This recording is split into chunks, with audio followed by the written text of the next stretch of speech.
Okay, so it's been over a year since I posted my decimal tutorial, and I guess it's safe to assume that you're ready to move on to something new. Today we're going to look at binary and hexadecimal and try and link it back to the decimal tutorial. Let's start with binary. When we looked at decimal numbers, we learnt that we had 10 numbers we could count with, and this is what decimal meant. With binary, we only have 2 numbers we can count with, 0 and 1. To work with binary, you don't need to understand why it is that computers use it, but in case you're interested, it's basically because this is the 2 states that hardware can be in. It can either have electricity in it, in which case it's a 1, or it doesn't, in which case it's a 0. And that's basically what it is. So how can we use binary to represent large numbers? Well, it works in the same way as decimal, by using positions for each number to give a value to that number. Except this time, we're using a base 2 instead of a base 10. This means the positions have different values from what they would in decimal. So let's look at how we got the values in decimal. To get the value of each position, we took the last value and multiplied it by 10. That was the amount of numbers we had available to count with. In binary, we do the same thing. Since we're working in binary, we only have 2 numbers for counting with, so the value of the next position along is just the value of the previous position times 2, or doubled.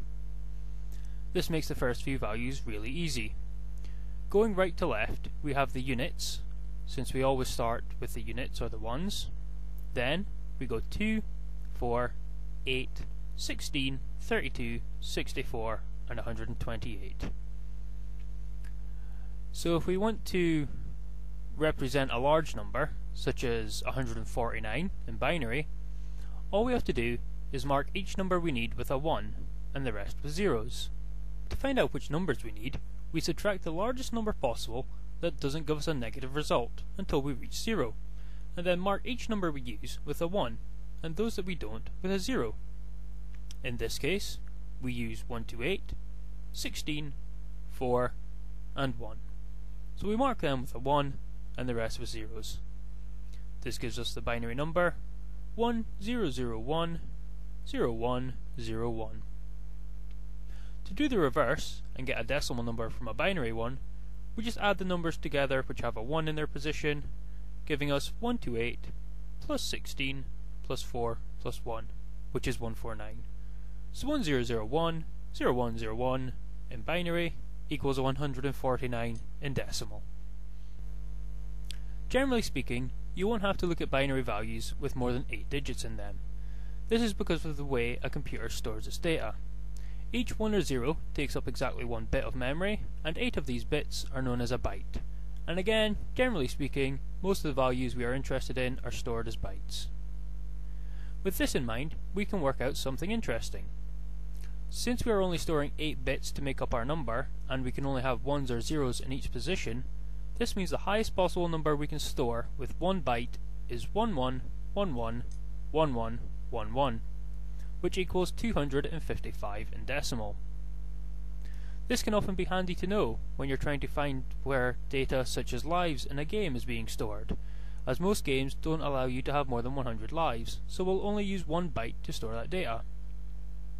That being said, sometimes games do want to store numbers larger than 255, such as the amount of gold you might be carrying. In this case, you'll often find that 2 bytes are stuck together, which is commonly known as a word, but I think it's a pretty silly name, so I tend to just call it 2 bytes.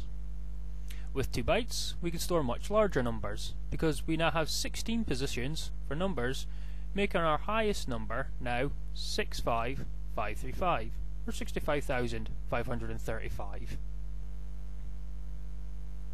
But sometimes we still want to store values higher than this, such as in the high score, which can often reach into the millions. And this is where the less common long word comes in. A long word tends to be 4 bytes stuck together, which now gives us a maximum value of 4,000 million, or 4 billion US. Either way, it's 4 with 9 zeros after it. That easily covers the majority of data you will come across when looking at ROMs. There is also something known as a signed byte, which allows you to store negative numbers, but we're not going to look into that just now, so let's move on to hexadecimal. Hexadecimal is a useful way of representing numbers used in computing, whilst also taking up less space in decimal. In hex, as it's more commonly known, we use 16 numbers to count with. Now clearly this is going to cause some problems, because we only have 10 actual numbers which we're used to using, and that is why you see all these letters appearing if you ever look at hexadecimal numbers. We use the common decimal numbers 0 through to 9 to represent 0 through to 9 in hex, and then we use the letters A through to F to represent 10 to 15. This means we can now count up to 15 and only have to use one digit to represent it. This might not appear very helpful just now, but when you get to the large numbers it can make a huge difference. Here's a quick demonstration to show this in practice. On the left is the decimal value, and on the right the hex. As you can see, from 0 to 9 they are exactly the same, but when they reach 10 the decimal system has run out of numbers to count with, so it has to move one position along and then start again. As a hex system still has A through to F to represent its 16 numbers, it doesn't need to move along until it reaches F, which is the same as 15 in decimal. At this point, it's important to point out that this number in hex is not read out as 10, it's read out as 10. This is because 10 in decimal is represented by an A in hex, and if you were to tell someone 10 hex, chances are they would think you meant A, and not 16, which this number represents. Once we get up to 159 in decimal, we reach 9F in hex. But remember, we still don't need to move along, as we still have more numbers to count with. So instead of moving along, we go to A0, then continue. When we reach A9, we go to AA, then AB, and so on until we reach AF, when we then move on to B0. This continues all the way up to the final number we can make with our two spaces, which is FF, the equivalent of 255 in decimal, or 111, 111, 11 in binary. After this, we'd need to move along and start at 100 again for hex. Unlike decimal and binary, I've never found knowing the value of each position in hex that helpful. Most of the time, you'll find it easier just to plug the number into a calculator, and then let the computer convert it to decimal automatically. But in case you're interested, and since this is a tutorial, let's have a quick look at it. Just like in decimal and binary, we start with the units. Then to get the value of the next digit along, we multiply by the amount of numbers we have to count with, which is 16. This gives us 16. So this position is the 16s. The next one along is 16 times 16, which is 256, meaning this position is the 256s, and the one after that is the 4096s. As you can see, counting this is really hard, and this is why it's easier to just keep the Windows calculator on scientific mode next to you for any large numbers.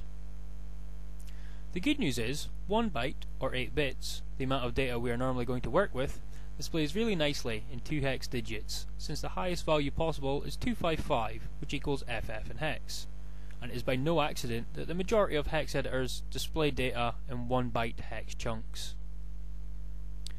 So that's it for binary and hex. Hopefully you managed to follow this, and hopefully it made sense. Even more hopefully is that I'll have my next video out a lot quicker than I managed to get this one out. If there's any errors or questions, please post them in the comments, and feel free to check out my website at www.mybrogamesite.com. In the next tutorial, which as I said will hopefully be out soon, we will look at actually putting this knowledge to work and making some changes to a game. Thanks for watching.